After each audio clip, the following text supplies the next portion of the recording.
We had a substitute teacher my junior year. One day, just one day, Mrs. Albright was out sick, and this woman showed up instead. No one knew her name. She never wrote it on the board, never introduced herself, just walked in, sat down at the front desk, and looked at us. She knew every single student's name without taking attendance. And by third period, she knew things about us that weren't in any file, things we had never told anyone. There were 22 kids in that class, a P English, third period. She walked in about 2 minutes after the bell. No bag, no papers, no lanyard. Just a woman in a gray cardigan who looked like she could have been anywhere between 40 and 70. She sat down, looked around the room, and said, "Let's just read today." Fine. We were used to substitutes who didn't want to deal with us. Then she said, "Marcus, chapter 4, please." Marcus looked up from his phone, surprised. He hadn't been paying attention, none of us had. "How do you know my name?" he asked. She just looked at him. He opened the book. At first we figured she had a class list somewhere. Teachers leave those, it wasn't impossible. But then she called on Deja, who went by a nickname nobody outside her family used. Her legal name was on the roster, her nickname was not. She called her by the nickname. Deja went very still. "How do you know what people call me?" she asked. The substitute smiled, just slightly, and said, "Keep reading." By the end of the period, she'd called on 7 of us by name, including 2 kids who had transferred in that semester and weren't on any printed roster yet. But that wasn't the part that stayed with me. The part that stayed with me was what she said to Ryan Kowalski when he fell asleep at his desk. She didn't raise her voice, didn't slam a book down. She simply said quietly, "Ryan, you should be present today. You'll want to remember it." Ryan's older brother died in a car accident that night. We found out the next morning. I went back to the main office and asked about the substitute, who she was, where they had found her. The secretary checked the records. There was no substitute requested for that day. Mrs. Albright had not called in sick. She had been in the classroom all day. No one else remembered the woman in the gray cardigan. No one except the 7 of us she had called on by name.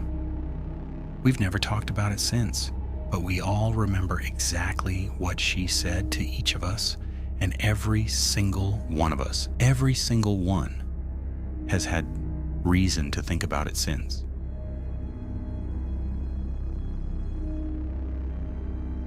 Every school has that one room, the one that's always locked, the one nobody talks about directly, but everybody knows is there.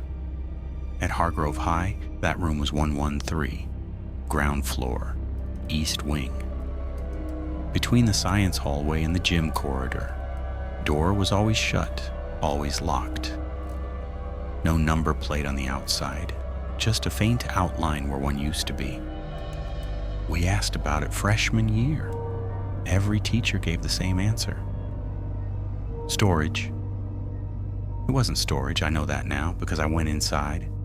I stayed late junior year for a drama rehearsal that ran way over. By the time it wrapped up, the building was almost empty. Just the janitor doing the east wing and me cutting through the ground floor to get to the parking lot. I passed room 113. The door was open, not just unlocked. Open, about 8 inches, dark inside. I stopped. I had walked past that door hundreds of times. It had never been open, not once. I told myself the janitor had probably opened it for some reason. Storage, right? Maybe he needed something. I pushed the door open wider and looked inside. It was not storage. It was a classroom, fully intact. Desks in rows, Old-style desks, the kind with the attached chair and the metal basket underneath. A chalkboard across the front wall, a teacher's desk at the front. Everything covered in a thin layer of dust, like it had been sealed in place and never touched. On the chalkboard, still visible through the dust, writing. I stepped inside to read it. It was a list of names, 40, maybe 50 names, written in neat columns, first name, last name, some with small marks next to them, a check or a dash. I didn't recognize any of the names at first. I pulled out my phone and took a photo. Then I noticed the name near the bottom of the second column. My last name. My exact last name, with a dash next to it. I backed out of the room. I didn't run. I told myself I didn't run. But I moved fast. The next morning I came in early and went straight to the East Wing. Room 113. Door shut. Locked. I showed the photo to my history teacher, Mr. Devlin, who'd been at the school for 30 years. He looked at it for a long time without saying anything. Then he handed my phone back and said, "Where did you get this?" I told him. He looked at me in a way I still think about.